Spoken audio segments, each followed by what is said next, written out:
Praise the Lord. கிறிஸ்துவில் பிரியமானவர்களே, இந்த காலை வேளையிலே உங்களை நான் சந்திப்பதிலே மிக்க மகிழ்ச்சி அடைகிறேன்.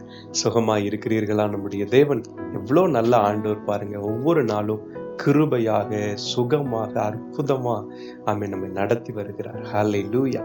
இந்த நாளின் தியானத்துக்காக நாம் 2 கொரிந்தியர் 13ஆம் அதிகாரத்தில் 11வது வசனத்தை நாம் தியானிக்க போகிறோம்.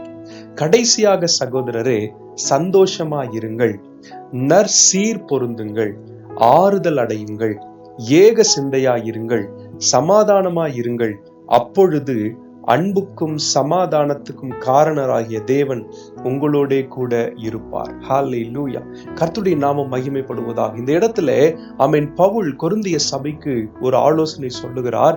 என்ன சொல்லுகிறார்? சமாதானமாயிருங்கள் என்று சொல்லிவிட்டு சமாதானத்திற்கான ஒரு வழியை காண்பிக்கிறார்.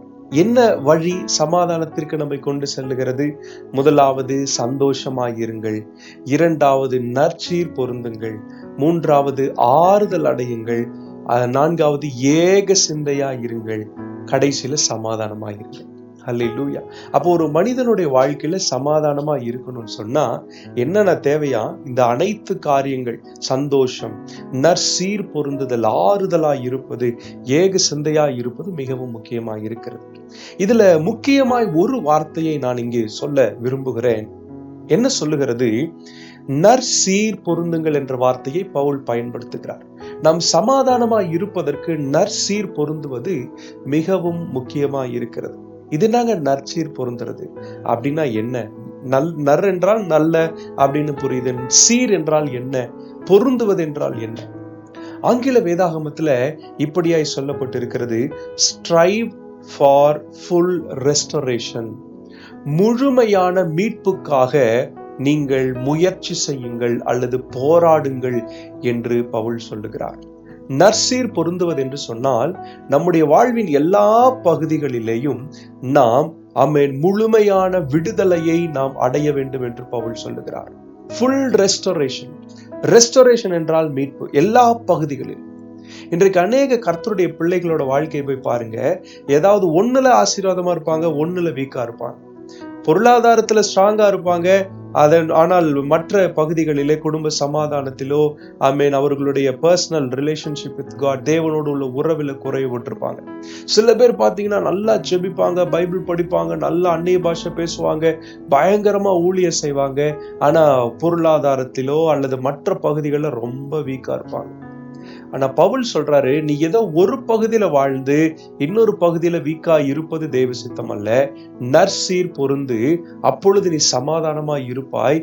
நற்சீர் பொருந்துவதென்றால் என்ன அர்த்தம்? வாழ்வின் எல்லா பகுதிகளிலும் நாம் முழுமையான மீட்பை பெற்றுக்கொள்ள வேண்டும். இந்த காலை வேளையில உங்களை நான் உற்சாகப்படுத்துகிறேன். உங்க வாழ்க்கையில எந்தெந்த பகுதியில நீங்க சக்சஸ்ஃபுல்லா இருக்கிறீங்க, எந்தெந்த பகுதியில வீக்கா இருக்கிறீங்கன்றத முதலாவது தேவ சமூகத்துல உட்கார்ந்து எக்ஸாமின் பண்ணுங்க. 2வது, இது போதும் அல்லது ரட்சிப்பு இருக்குங்க, அபிஷேகம் இருக்குங்க, இன்னைக்கு செத்தா பரலோகம் அப்படின்றதுல நிறைய பேர் திருப்தியா இருக்கிறோம், ரொம்ப மகிழ்ச்சி. ஆனால் நாம் பொருளாதாரத்துல பின்தங்கி இருப்போம் என்று சொன்னால், வியாதிப்பட்டவர்களா இருப்போம் என்று சொன்னால், எப்படி நாம் மற்றவர்களுக்கு ரட்சிப்பை அறிவிக்க முடியும்? மற்றவர்களுக்கு ரட்சிப்பின் சுவிசேஷத்தை சொல்ல முடியும்? நாம் எப்படி மற்றவர்களுக்கு ஆசீர்வாதமான பாத்திரமாக இருக்க முடியும்? இருக்க முடியாதல்லவா?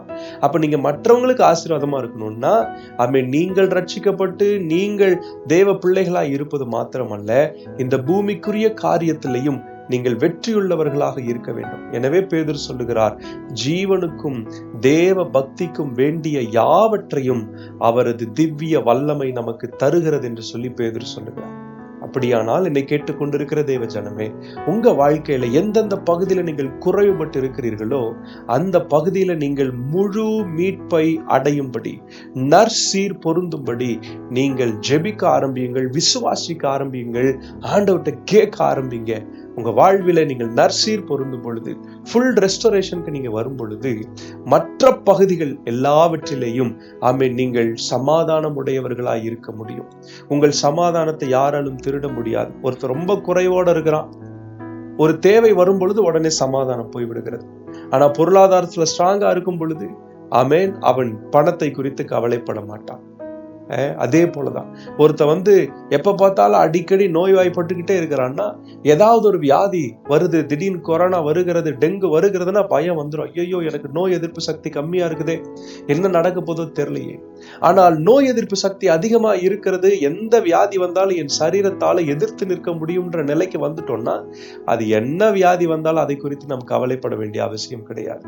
அப்ப ஆண்டவருடைய விருப்பம் நற்சீர் பொருந்துவது, strive for full restoration, வாழ்வின் எல்லா பகுதிகளிலும் முழுமையான மீட்பு அடைய வேண்டும் என்று கர்த்தர் விரும்புகிறார். அப்படி முழுமையான மீட்பு அடையும் பொழுது நாம் சமாதானத்திலே வாழ முடியும்.